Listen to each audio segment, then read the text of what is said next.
Good morning, everyone. How are we doing today? Monday, June 15th. This is your daily financial news. And before we jump into the daily news, I want to thank you again. Just last Wednesday, I did a request for hitting that thumbs up button, smash that thumbs up button per Graham, Stefan, you guys stepped up. We had over 150 thumbs up, which is a record for my channel. So thank you very much. And to reward you or to do something nice for you, I did a 60-minute question and answer session on Saturday. If you haven't had a chance to take a listen to that, it's pretty good. I've just answered your questions. They ranged from what is a deal to what do you do with your cash to what happens if this or that economic factor happens. So I had a lot of fun. I'm willing to do it again this Saturday. But what I'm going to do is let's see if we can get over 100 thumbs up Monday through Friday this week. Or can we average that just on this daily financial news? So if you like those sessions, if you want to be a part of them, if you want to ask me some questions, I have the time softly booked for 8 a.m. Pacific this Saturday. But again, we're going to see how we do on the thumbs up. So if you want that to happen and you want to help others see that, go ahead and hit the thumbs up and we will go ahead and get started. Second, I don't know, I think if you watch this channel, you know by now that one of the viewers of my daily content is actually my mother. Yes, my mom watches these, which I still think is hilarious. So hi mom, how are you? But one of the things that she recommended to me, yes, she sends me thoughts for videos, which I think is hilarious and awesome, is she says, why don't you try to help some new investors that are, I don't know, stuck or struggling. So here's the idea. If you would like to have a conversation with me about your specific situation, I am game. I've done several of these, but mom, you wanted me to do this on video, so here we go. If you'd like to have that conversation, the only thing I ask is we do it on a Zoom call because I want to take your situation. I want to help you as much as I can, but I need to leverage my time. So we can record it and we don't have to use your specific numbers. So we're not going to put anything out there. We can just use broad generalities. God, that's a hard word to say. I will help you, then I will record it, and then I will publish it to this channel. So again, my mom wants me to do more to help new investors. Her name is Dorothy, so if you want to shout her out, go ahead and put that in the comments. But reach out, leave a comment below. My email is throughout this channel all over the place. It's mzuber@onerental@a-time. And let's schedule something, 20 to 30 minutes. The only rule I have is I need to be able to record it and share it on this platform. Okay, so lots of stuff starting out. I actually have 3 different topics that I noted today around Robinhood users or day traders or gamblers or whatnot. So I want to talk about this because I don't know if you guys realize this. If you have friends and family that are using those platforms, you need to realize that they are being front run by high frequency traders. I don't know if you know this, but Robinhood takes all that pre-market activity and sells it to high frequency traders who front run stocks. It's now being reported over and over after last, I don't know what it was, Wednesday or Thursday, where that crazy, day trader was saying he's better than Buffett. People are actually highlighting now how Wall Street is not your friend. Wall Street wants your money. They're, greed is good, Gordon Gekko, all that stuff. They will gladly take your money. So what they're doing now is they're paying for Robinhood data, and I'm sure they're paying for others, but the article that I saw was just Robinhood.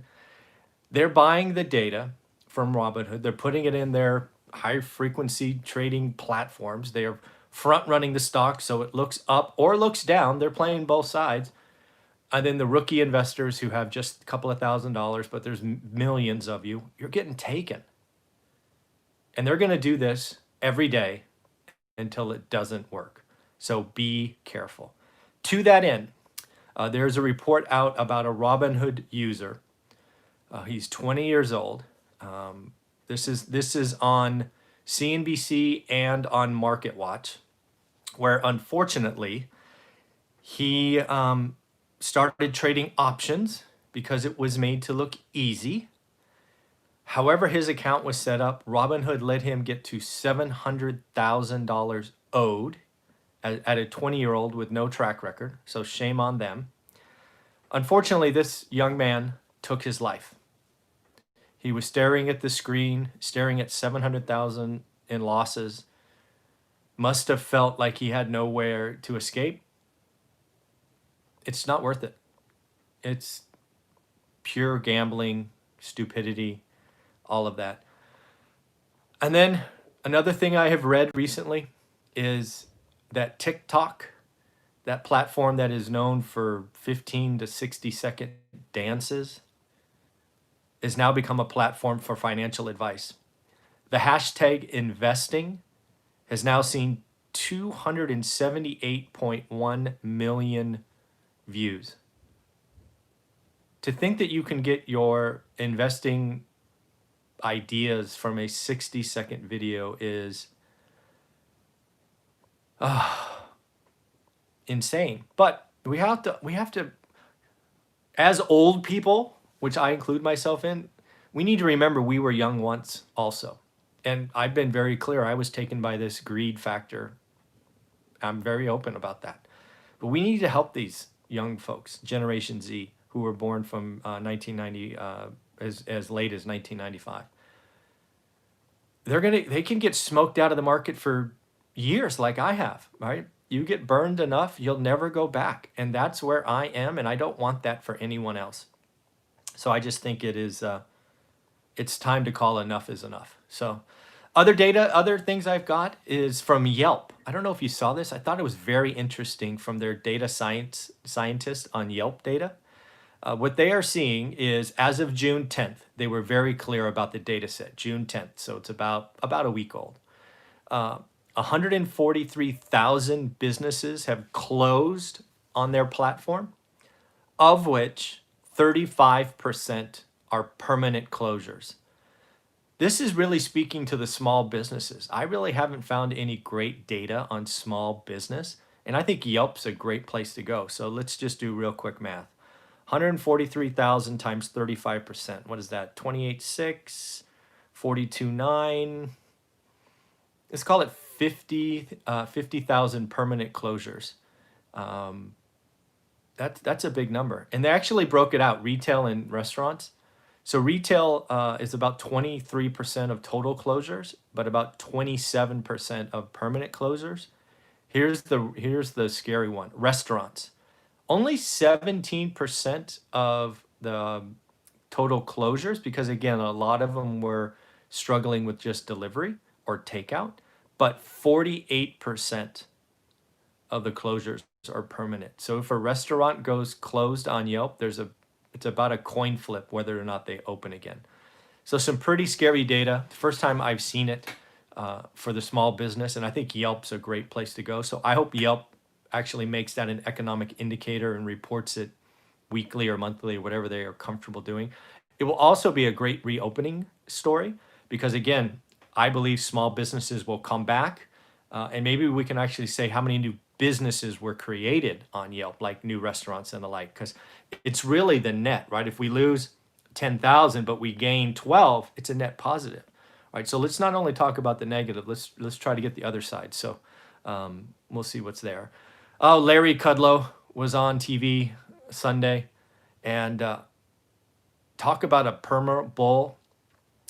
I don't actually think he's even a nice individual. I think he is so jaded to greed is good, right? He was kind of built in the 80s, and I don't think he's just an odd, I'm not a fan.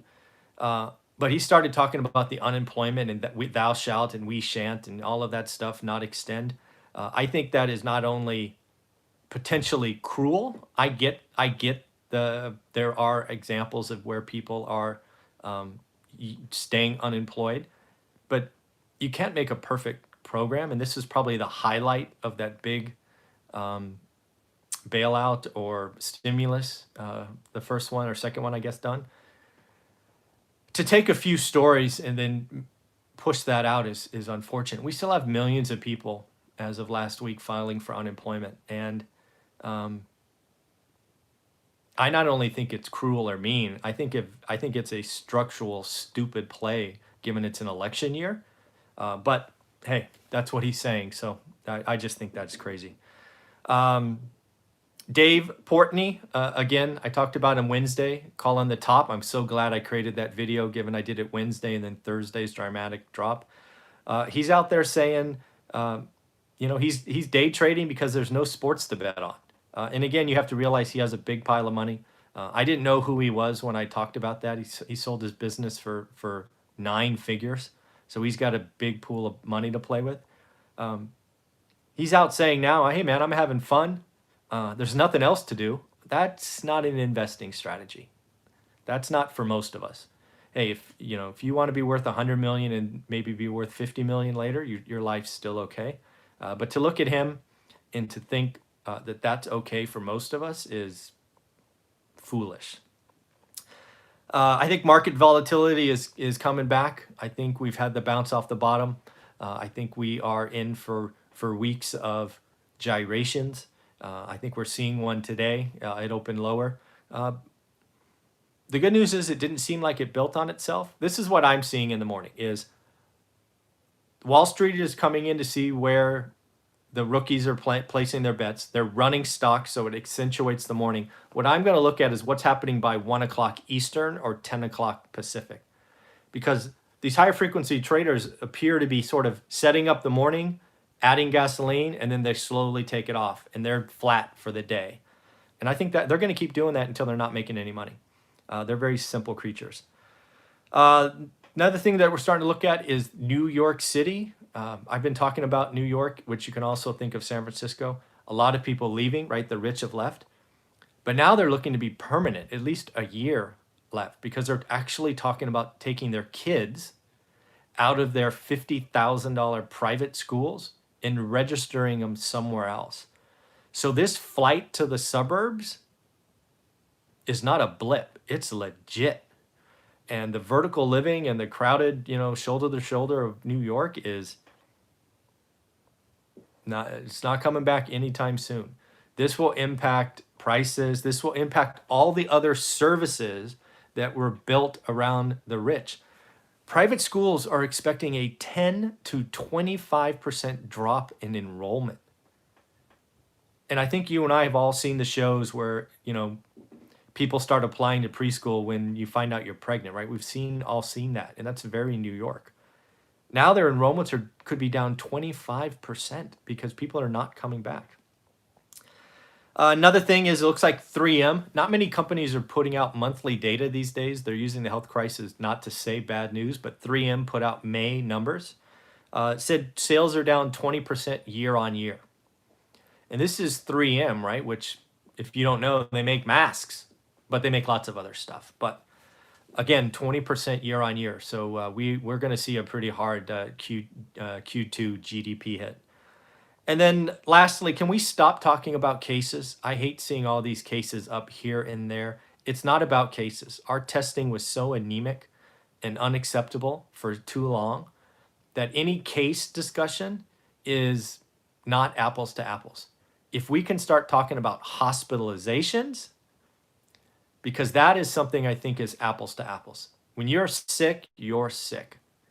Let's talk about those numbers, and let's not artificially goose fear in the market or fear in the public because cases triple. It doesn't freaking matter. Hospitalizations are the only true metric that we can compare with March and April. And that's what we tried to do, right? This whole flatten the curve thing was not to eliminate anything. It was to give the hospitals time. So let's not be distracted and let the media create a frenzy where there isn't one. If we start seeing hospitalizations rate and we have another New York City was a problem, right? There was a 3-week stretch where I have friends there that says it felt like 9/11 over and over and over again, right? So that's what we need to talk about. And if hospitalizations are going up and we're talking about not having enough beds and all of that stuff, great, let's report that. That is something we need to talk about and be aware of. But stop talking about cases up. And then reporting cases are up 100% when they went from 200 to 400. Come on. Statistics, damn statistics and lies. I mean, geez, this is not okay. All right, so again, remember, we had a lot of fun on Saturday. We answered all kinds of your questions. If you want to do that or you want to help other people get 60 minutes of my time where I just answer questions, you have to hit the thumbs up. And if you can help grow the channel, that would be great. And of course, don't remember my mom's idea. If you or someone you know feels stuck, or a new investor, and you want to do an interview, remember, we have to record it. Then we will schedule something to help. So at the end, have a wonderful day. I have an interview today at 8 with, of course, Greg Dickerson, which is our Monday expert. And then I should have one at 1 o'clock as well. Take care of yourself. Bye.